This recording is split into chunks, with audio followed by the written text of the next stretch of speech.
Hello, how are ya? Welcome back to the channel. Okay, I can't do the accent. Today, we have 3 more bags of chips to try, all of which are related to alcohol in some way, shape or form. These 2 alcohols would be whiskey and stout, so I think that these chips could go either way. That being said, let's try some chips.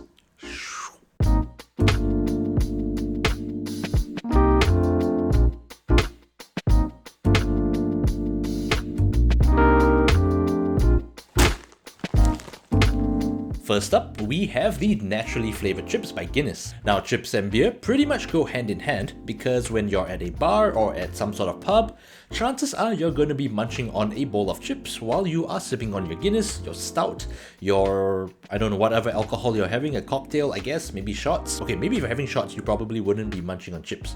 But most of the time they're given out free because they're salty, they go really well with beer, and they make you thirsty, therefore you're gonna buy even more beer. And overall, the business has to spend a very little amount of money for you to spend a lot on another pint of beer.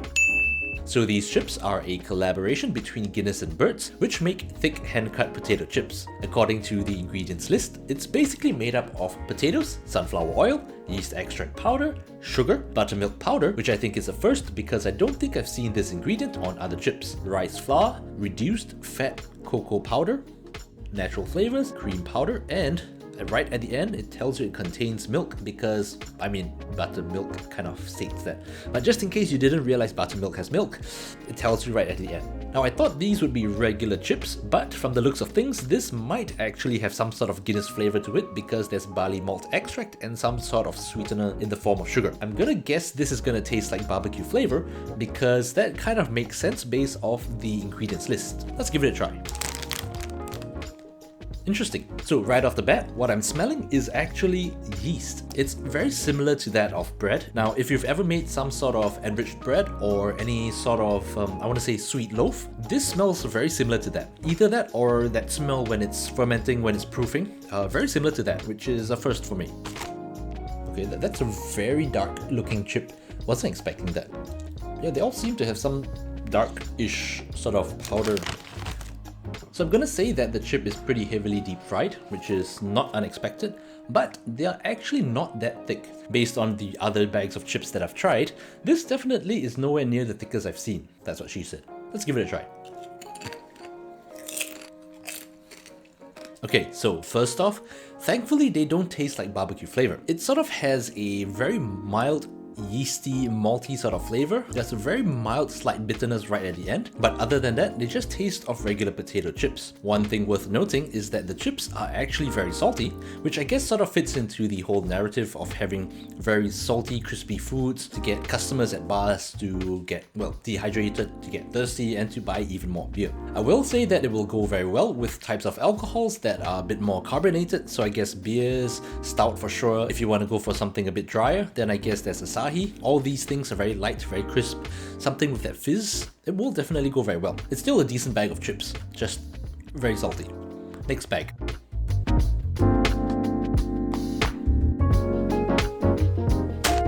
So next up, we have the rich chili flavored chips from the same brands, the same collaboration, whatever you want to call it.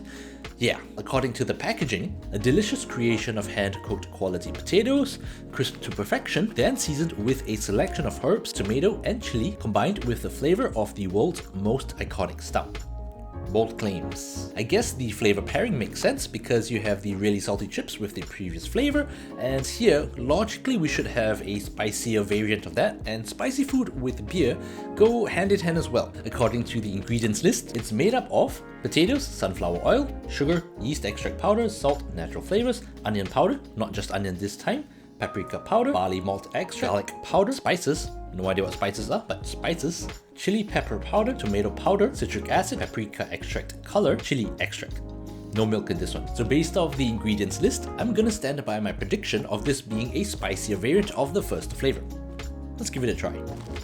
Okay, so the smell of tomato is definitely present, and the herbs sort of reminded me of some sort of, I want to say, Italian blend. A bit of oregano, definitely for sure. A bit of rosemary, maybe? I can't really tell. It's mild, but it's definitely there. So the chip is definitely quite heavily deep fried, much like the previous flavor, but from the looks of things, it seems to be actually a bit thinner than the previous bag.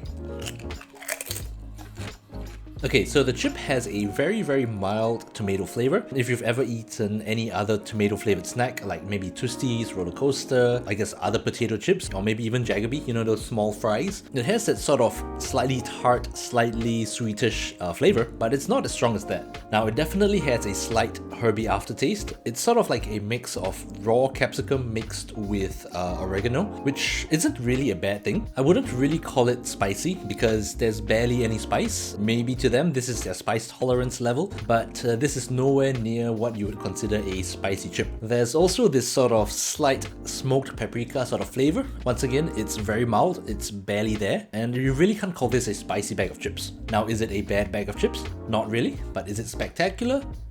Not really as well. It's decent enough for me to say I'm willing to finish the bag, but I wouldn't necessarily say it's worth your time to go out there just to try this flavor. Now, between the two flavors, I will say that the chili flavored one is more of a cinema bag of chips, where you sit down in the cinema and you're watching a movie and you'd snack on that. And the first bag of chips, aka the natural flavored one, is definitely more of a pub type of chip because it's a lot more salty than the chili one, and you will need some sort of drink with it. Also, don't eat this at night because you're gonna get very thirsty, and if you're gonna drink a lot of water before you go to sleep, you're gonna have to wake up and you're gonna have to pee. So that kind of interrupts your sleep. Next bag.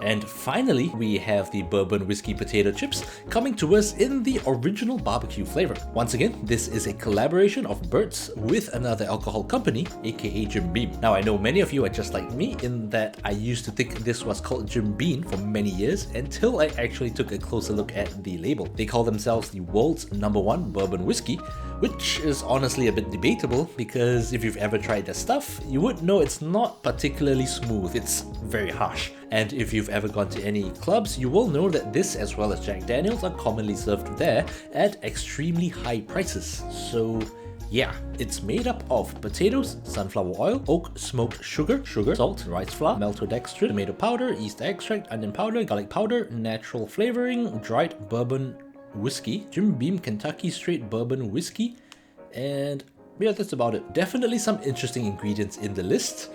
Let's find out how it tastes. There's definitely a mild whiskey flavor, nothing you would call extremely premium. It's almost a bit chemically. It does have a slight, I want to say wet wood smell, a bit like the wooden barrels that whiskey is generally aged in. The chips are definitely similar to the previous two bags, given that they're all from Burt's. The seasoning definitely isn't as prominent or as obvious on the chip.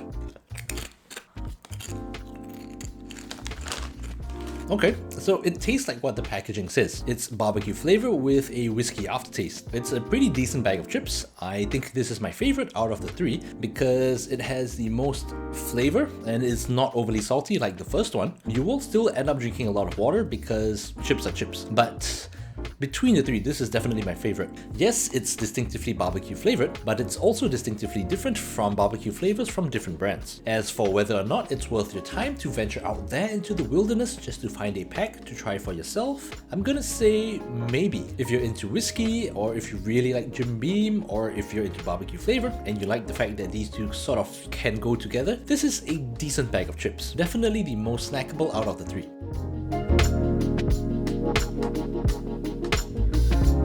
So, out of all the bags that I tried today, I will say that all three were pretty decent. I will rank them as the barbecue flavored ones, followed by the chili ones, followed by the natural flavored ones, because the natural flavored ones were just a bit too salty for my liking. Now, it's still a decent bag of chips, but it's not something I can continuously snack on because I would need a lot of water. But if you own a pub or some sort of drinking establishment, that could be a great snack for your patrons because they will definitely be ending up ordering a lot more. I won't say alcohol, but they could be non-alcoholics, so they will be ordering a lot more liquids. But that's basically it for today, my friends. I'll see you guys and girls next week for a video just like this, or like the other videos on my channel. In the meantime, if you want to follow me on my socials, links to everything can be found in the description. Also, remember to leave a like if you enjoyed the video, and do consider subscribing if you haven't already, because why not? And finally, let me know in the comments down below if there are any chips you'd like me to try, any recipes you'd like to learn, or any other products you would like me to review. But for now, I'll say thank you so much for watching, and I'll see you beautiful people in the next video.